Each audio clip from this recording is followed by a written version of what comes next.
Students, next we are going to discuss about the mitochondria, जो कि एक plural term है और इसका सिंगुलर होता है mitochondrion. Mitochondria act as a power house of the cell, मतलब ये सेल के लिए एनर्जी की प्रोडक्शन कर रहा होता है in the form of ATP. It is the second largest organelle in case of animal cells, while third largest organelle in case of plant cells. क्योंकि एनिमल सेल में फर्स्ट लार्जेस्ट ऑर्गेनेली न्यूक्लियस है, दूसरे number पर फिर mitochondria आता है, क्योंकि animal cells में क्लोरोप्लास्ट मौजूद नहीं होते, जबकि प्लांट सेल्स में फर्स्ट नंबर पर लार्जेस्ट ऑर्गेनेली न्यूक्लियस आ जाता है और दूसरे नंबर पर फिर क्लोरोप्लास्ट आता है एंड तीसरे नंबर पर माइटोकॉन्ड्रिया का होता है। ये डबल मेम्ब्रेन बाउंडेड ऑर्गेनेली है, इसलिए तमाम के तमाम यूकैरियोटिक सेल्स में तो प्रेजेंट रहेगा, बट ये प्रोकैरियोटिक सेल्स में एब्सेंट होते हैं, क्योंकि प्रोकैरियोटिक सेल्स के अंदर कोई भी मेम्ब्रेन बाउंडेड ऑर्गेनेलीज मौजूद नहीं रहते हैं। नंबर ऑफ़ माइटोकॉन्ड्रिया कितना होता है एक सेल के अंदर, तो ये वेरिएबल है in different cells.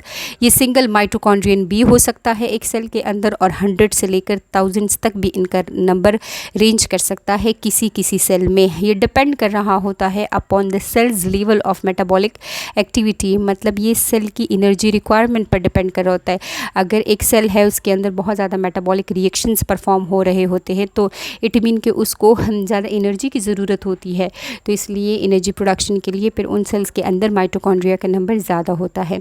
Like mitochondria का नंबर ज़्यादा होता है हमारे मसल सेल्स में या हमारे हार्ट सेल्स में एक्सेट्रा, क्योंकि ये बिजी सेल्स है और इनकी एनर्जी रिक्वायरमेंट ज़्यादा होती है।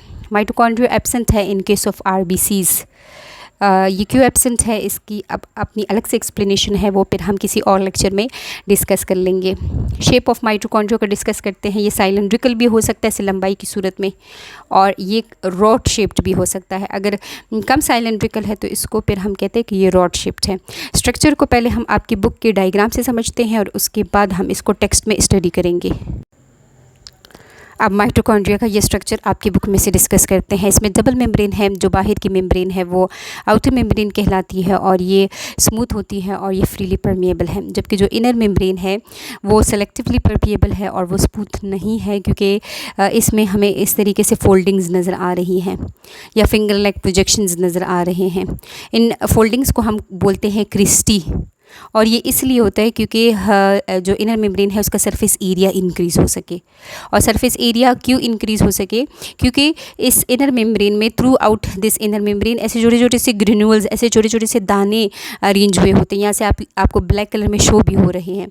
तो ये जो दाने हैं, ये जो ग्रेन्यूल्स है, एक्चुअली में यही एटीपी को सिंथेसाइज करने वाले एंजाइम्स हैं, जिनको हम बोलते हैं एटीपी सिंथेज एंजाइम्स, या हम इनको कहते हैं F0 F1 एटीपीएज, या हम इनको F0 F1 पार्टिकल्स भी कहते हैं। इसका एक बेस का पोर्शन होता है जो कि F0 पोर्शन कहलाता है, और इसका एक हेड रीजन होता है जिसको हम कहते हैं F1 पोर्शन। तो हम चाहते थे कि इस F0 F1 पार्टिकल्स का नंबर ज़्यादा हो, ताकि हमारे लिए ये ज़्यादा से ज़्यादा नंबर में एटीपी को सिंथेसाइज कर सके, इसलिए इनर मेम्ब्रेन फोल्डिंग्स की फॉर्म में है। इसकी फोल्डिंग्स का एक दूसरा रीज़न भी है, क्योंकि इसके मेम्ब्रेन में ऐसे छोटे छोटे से और भी प्रोटीन्स लगे हुए होते हैं जो ऑक्सीडेटिव फास्फोराइलेशन कर रहे होते हैं। ये आपको नेक्स्ट बायोएनर्जेटिक के चैप्टर में क्लियर हो जाएगा। ये इलेक्ट्रॉन कैरियर्स होते हैं और इलेक्ट्रॉन ट्रांसपोर्ट चेन के दौरान में एटीपी की सिंथेसिस कर रहे होते हैं, ऑक्सीडेटिव फास्फोराइलेशन कर रहे होते हैं। तो इस बेसिस पर हमने कहा कि इसमें फोल्डिंग्स मौजूद होती हैं। इस इनर मेम्ब्रेन की वजह से माइटोकॉन्ड्रिया में 2 कंपार्टमेंट्स बन जाते हैं, 2 एरियाज़ बन जाते हैं, 2 रूम्स बन जाते हैं, एक ये वाला कंपार्टमेंट और एक ये वाला कंपार्टमेंट। तो इस वाले कंपार्टमेंट को, जो कि आउटर और इनर मेम्ब्रेन के दरमियान में है, इसको हम कहते हैं इंटर मेम्ब्रेन स्पेस। और ये वाला पोर्शन जिसको इनर मेम्ब्रेन ने टोटली का टोटली सराउंड किया है, इसको हम कहते हैं माइटोकॉन्ड्रियल मैट्रिक्स। ये जेली लाइक मटेरियल होता है, इसमें ऑर्गेनिक इनऑर्गेनिक सब्सटेंसेस मौजूद होते हैं, इसमें एंजाइम्स मौजूद होते हैं, प्रोटीन्स वगैरह, और इसके अंदर सर्कुलर फॉर्म में ऐसे डीएनए मौजूद होता है जिसको हम कहते हैं माइटोकॉन्ड्रियल डीएनए, दिस वन। यहाँ पर आपको एक और बात भी समझनी है।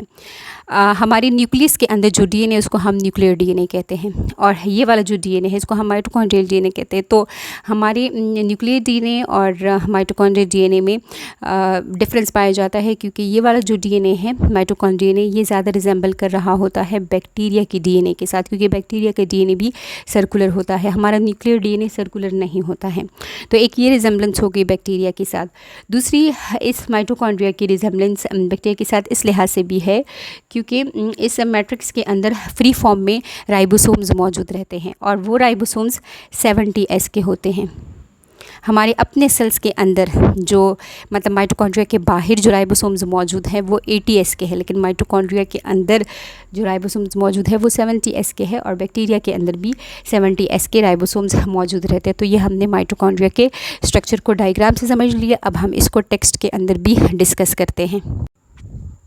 अब यहाँ से इसके स्ट्रक्चर को पढ़ते हैं। तो इसके स्ट्रक्चर में आउटर मेम्ब्रेन है जो कि परमिएबल है और इस आउटर मेम्ब्रेन में छोटे छोटे से पोर्स मौजूद होते हैं जिनको हम कहते हैं पोरिन्स।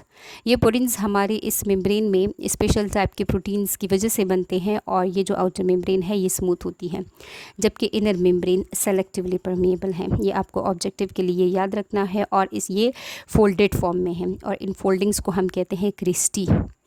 इस क्रिस्टी में F0 F1 पार्टिकल्स मौजूद होते हैं जो ATP को सिंथेसाइज कर रहे होते हैं। ये ATP सिंथेज एंजाइम्स होते हैं और इसके अलावा इसमें कुछ प्रोटीन्स अरेंज हुए होते हैं चेन की सूरत में जिनको हम कहते हैं कि ये इलेक्ट्रॉन कैरियर्स हैं और ये इलेक्ट्रॉन ट्रांसपोर्ट चेन के दौरान में ऑक्सीडेटिव फास्फोराइलेशन से ATP की सिंथेसिस कर रहे होते हैं।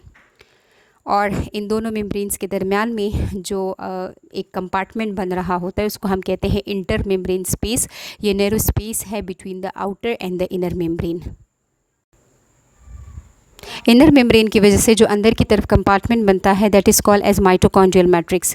ये जेली लाइक मटेरियल होता है that is present in the inner space and it contain circular DNA, all types of RNA। इसमें 70S का राइबोसोम्स मौजूद होता है और इसमें डिफरेंट टाइप के एंजाइम्स प्रेजेंट रहते हैं। तो ये हमने डिस्कस किया about the structure of mitochondria. Outer membrane, inner membrane, इन दोनों के दरमियान में जो बाहर की तरफ कंपार्टमेंट बनता है उसको हमने कहा इंटर मेम्ब्रेन स्पेस और जो इनर मेम्ब्रेन की वजह से अंदर की तरफ कंपार्टमेंट बनता है उसको हम कहते हैं माइटोकॉन्ड्रियल मैट्रिक्स। अब हम कुछ और पॉइंट्स डिस्कस करते हैं माइटोकॉन्ड्रिया के हवाले से। माइटोकॉन्ड्रिया सेल्फ रेप्लिकेटिंग ऑर्गेनेली है, मतलब कि ये खुद से डिवाइड कर सकता है। जब सेल को ज़रूरत होती है ज़्यादा एनर्जी की तो सेल के अंदर जो ऑलरेडी मौजूद माइटोकॉन्ड्रिया होते हैं वो रेप्लिकेट कर जाते हैं, वो अपना नंबर हमने बढ़ा देते हैं ताकि उस सेल की एनर्जी डिमांड को पूरा कर सके। अब ये जो माइटोकॉन्ड्रिया है ये सेल पर नहीं डिपेंड करे कि सेल डिवाइड होगा तो मैं डिवाइड करूँगा, बल्कि ये अपनी ज़रूरत को देखते हुए, अपनी डिमांड को देखते हुए रेप्लिकेट कर रहे होते हैं। Due to the presence of its own DNA, RNA, ribosomes and enzymes, mitochondria can produce some proteins in it. Mitochondria अपने प्रोटीन्स खुद बना सकता है, some proteins, therefore it can divide itself into 2 mitochondria। और ये कब अपने लिए माइटोकॉन्ड्रिया बना रहा होता है, मतलब अपनी रेप्लिकेशन कब करते हैं, जब सेल को एनर्जी की ज़्यादा ज़रूरत पड़ जाती है। तो और यहाँ पर हमें एक और पॉइंट भी समझना है जो बहुत इंपॉर्टेंट है कि जो माइटोकॉन्ड्रिया है, हमने इससे पहले भी जिक्र किया कि हम सर्कुलर DNA की वजह से या राइबोसोम्स वगैरह की वजह से हम कहते हैं कि ये रिजेम्बलेंस है इसकी बैक्टीरिया के साथ। अब यहाँ पे एक दूसरे तरीक़ेकार से भी हम कहते हैं कि ये बैक्टीरिया की तरह है।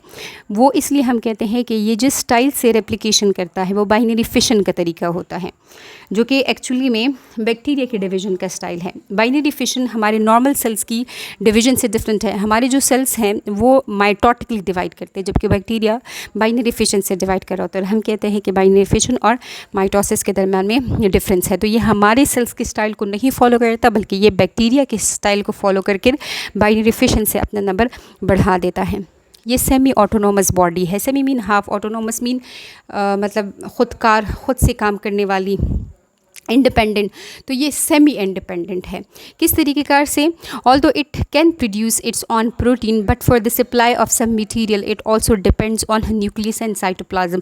ऑल्दो कि ये प्रोटीन बनाता है ख़ुद के लिए, लेकिन अब कुछ मटेरियल्स के लिए तो ये न्यूक्लियस पर भी डिपेंड कर रहा होता है, कुछ मटेरियल्स के लिए तो ये साइटोप्लाज्म पर भी डिपेंड कर रहे होते हैं। तो इसलिए हम इसको सेमी ऑटोनोमस कहते हैं। ये हमने डिस्कस किया अबाउट द माइटोकॉन्ड्रिया। हमने कहा कि इसका नंबर वेरिएबल है सेल के अंदर और ये डिपेंड करता है कि सेल की एनर्जी डिमांड ज़्यादा है कि कम है। अगर ज़्यादा होगी तो ज़्यादा नंबर में माइटोकॉन्ड्रिया होंगे, अगर कम एनर्जी रिक्वायरमेंट है उस सेल की तो कम नंबर में माइटोकॉन्ड्रिया इसके अंदर मौजूद रहेंगे। फिर हमने कहा कि इसमें एक आउटर मेम्ब्रेन है जो कि स्मूथ है और जो फ्रीली परमिएबल है, और अंदर को जो मेम्ब्रेन है वो सेलेक्टिवली परमिएबल है और वो स्मूथ नहीं है बल्कि फोल्डिंग्स बना रहा होता है। उस फोल्डिंग्स को हम कहते हैं क्रिस्टी। ये इसलिए ताकि इनर मेम्ब्रेन का सरफेस एरिया इंक्रीज़ हो सके, ये इसलिए ताकि इसके अंदर ज़्यादा से ज़्यादा नंबर में एटीपी को सिंथेसाइज करने वाले एंजाइम्स मौजूद हो सके, जिसको हमने कहा F0 F1 पार्टिकल्स, और इसके अंदर इलेक्ट्रॉन कैरियर्स का नंबर ज़्यादा हो सके जो ऑक्सीडेटिव फास्फोराइलेशन कर सके। फिर हमने ये कहा कि इनर मेम्ब्रेन की वजह से दो कंपार्टमेंट्स बनते हैं, एक इंटर मेम्ब्रेन स्पेस और अंदर की तरफ माइटोकॉन्ड्रियल मैट्रिक्स। माइटोकॉन्ड्रियल मैट्रिक्स में डीएनए मौजूद होता है, इसके अंदर राइबोसोम्स, प्रोटीन, एंजाइम्स और 70S के राइबोसोम्स मौजूद रहते हैं। जो माइटोकॉन्ड्रिया है ये सेल पर डिपेंड नहीं करता है अपनी डिवीजन के लिए, बल्कि ये energy requirement of the cell पर डिपेंड करता है। तो ये अपना नंबर बढ़ा सकता है, लेकिन बढ़ाने के लिए ये बैक्टीरिया किस स्टाइल को फॉलो करेगा, इसकी रिजेम्बलेंस है बैक्टीरिया के साथ।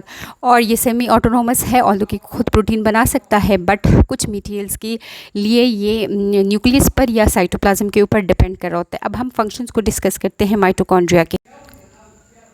माइटोकॉन्ड्रिया के फंक्शंस के बारे में आपकी बुक के अंदर लिखा हुआ है कि mitochondria are the sites of cellular respiration, the metabolic process that uses oxygen to generate ATP by extracting energy from sugar, fats and other organic compounds. ये एटीपी की प्रोडक्शन कर रहा होता है, ये शुगर से, फैट्स या डिफरेंट तरह के ऑर्गेनिक कंपाउंड से एनर्जी को एक्सट्रैक्ट कर रहा होता है, और इस प्रोसेस में ऑक्सीजन का यूज़ हो रहा होता है। Enzymes in the mitochondrial matrix catalyse some of the steps of cellular respiration like Krebs cycle. तो हमें ये बात याद रखनी है कि जो सेलुलर रिस्पायरेशन है उसमें एक इम्पॉर्टेंट स्टेप है क्रेब्स साइकिल। तो क्रेब्स साइकिल वाला स्टेप माइटोकॉन्ड्रियल मैट्रिक्स में परफॉर्म हो रहा होता है। Other proteins that function in ATP generation through electron transport chain are found in the inner membrane. और इनर मेम्ब्रेन में हमने पहले भी जिक्र किया कि यहाँ पर इलेक्ट्रॉन कैरियर्स मौजूद होते हैं, इलेक्ट्रॉन ट्रांसपोर्ट चेन यहाँ पर परफॉर्म हो रहा होता है, जो कि एटीपी की जनरेशन के लिए इम्पॉर्टेंट स्टेप है। तो आपने दो बातें यहाँ पर याद रखनी है कि ये क्रेब्स साइकिल वाला स्टेप यहाँ पर परफॉर्म हो रहा होता है, जो डिफरेंट तरह के ऑर्गेनिक मॉलिक्यूल्स हैं उनसे एटीपी को एक्सट्रैक्ट किया जाता है, उनकी एनर्जी से एटीपी बनाई जाती है, और यहाँ पर इलेक्ट्रॉन ट्रांसपोर्ट चेन वाला स्टेप परफॉर्म हो रहा होता है। तो ये आज के लेक्चर में सारा कुछ हमने माइटोकॉन्ड्रिया के बारे में डिस्कस कर लिया।